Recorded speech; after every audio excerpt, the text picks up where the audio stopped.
I'm Brent Tarter. I'm in the Library of Virginia in Richmond.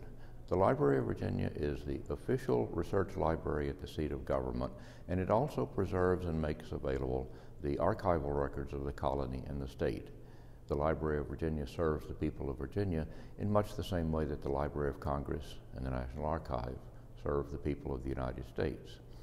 Of the more than 100 million archival records in the Library of Virginia, one of my favorites is a group called Legislative Petitions.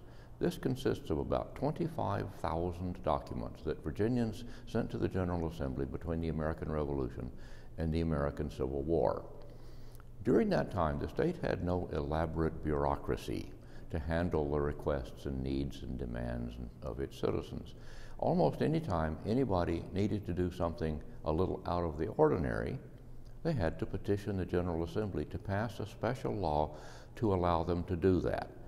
If the family of a Revolutionary War soldier was in distress and needed financial assistance, that family had to petition the General Assembly for relief. If someone on the frontier wanted to create a new county, they sent a petition to the General Assembly to pass a law to create that county. If somebody in an old county wanted to move the location of the courthouse, they sent a petition to the General Assembly. If somebody wanted to operate a ferry across a river or the bay, a petition to the General Assembly would result in a law that allowed them to operate. If someone wanted to create a library or a college or a school or an orphanage, you had to send a petition to the General Assembly to get a special law for that purpose. Somebody wanted to charter a company, to run a bank, to build a toll road, or to build a railroad, you had to petition the General Assembly. The General Assembly made all these major decisions of public policy largely based on what people asked it to do. Now, the things I've mentioned are mostly personal or local. Some of them were extremely personal. If you wanted a divorce from an abusive or adulterous spouse, you had to petition the General Assembly to get a special law passed to create that divorce. The General Assembly had passed a law back in 1806 that required that enslaved people who gained their freedom had to leave the state within 12 months or be re-enslaved. The Legislative Petitions collection includes petitions from recently freed people asking for a special law to allow them to remain with their families in Virginia. There are a few petitions from recently freed people who asked to be re-enslaved in order that they could stay in Virginia with their families and not have to leave.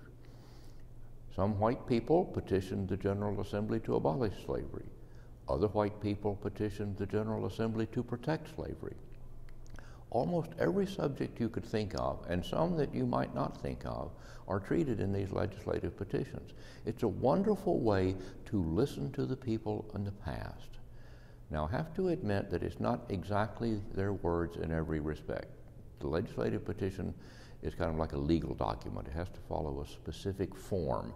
So it's always in a formal third person, your humble petitioner, prays for relief, which means that legislative petitions, by and large, are a combination of the voice of the petitioner and a lawyer or legislator or clerk of court who knew what form to put that language into. But still, it is very much like listening to the past. It's about as close as we can get to hearing what people had to say about matters that are interesting to them.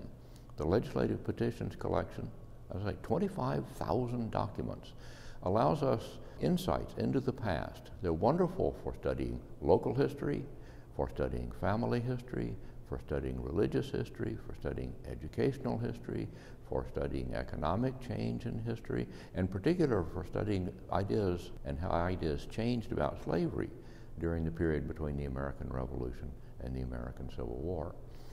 These legislative petitions have been scanned and they are on the Library of Virginia's website. Just look for legislative petitions. You can search legislative petitions file by location and do a piece of local history about what's going on in a particular county at a particular time. You can search them and study them by time period. You can search them by the names of the petitioners, and you can search for them by certain categories like slavery or transportation. It's a wonderful collection.